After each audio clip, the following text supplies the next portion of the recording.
आणत असते आणि आई काय करते, पिशवीत पाहते ही कोणाची वस्तू आहे आणि दुसऱ्या दिवशी ते कोणाची वस्तू आहे ते परत कर, नाहीतर रागवते. प्रेमाने सांगते अगोदर, नंतर रागून सांगते, नंतर छडी घेऊन सांगते.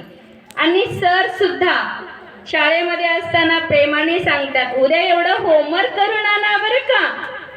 तर विद्यार्थी हो म्हणतात, काही लेकरांना रागवतात. तिसऱ्या दिवशी काय करतात सर, कोण कोण वह्या कंप्लीट केल्या नाही त्यांना छडी मारतात, हे की नाही. अगोदर त्याच्यासाठी शिक्षा गुरु. त्याच्यानंतर 8व्या वर्षी आपल्याला दीक्षा दिल्या जाते वीरशैव धर्मामध्ये. आणि दीक्षा दिल्यानंतर ते पूजा करते का नाही हे आईचं लक्ष असायला पाहिजे.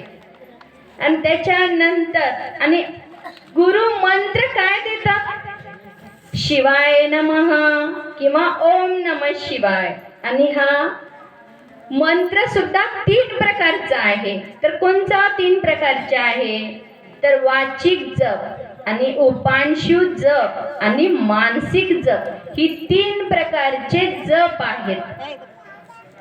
म्हणजे वाचिक जप म्हणजे ओम नमः शिवाय, ओम नमः शिवाय, ओम नमः शिवाय. ही वाचिक जप झाली. म्हणजे आपण वाचाने तोंडाने म्हणायचा, स्वतःला पण ऐकू येतो आणि दुसऱ्यांना पण ऐकू येतो. ह्याला काय म्हणायचं, वाचिक जप. पण उपांशु जप म्हणजे कशाला म्हणतात, तर तोंडातल्या तोंडात म्हणायचं, ओठ हलवायचा आणि जीभ पण हलवायचं, पण स्वतःलाच ऐकू यायला पाहिजे, दुसऱ्यांना ऐकू नाही जायला पाहिजे.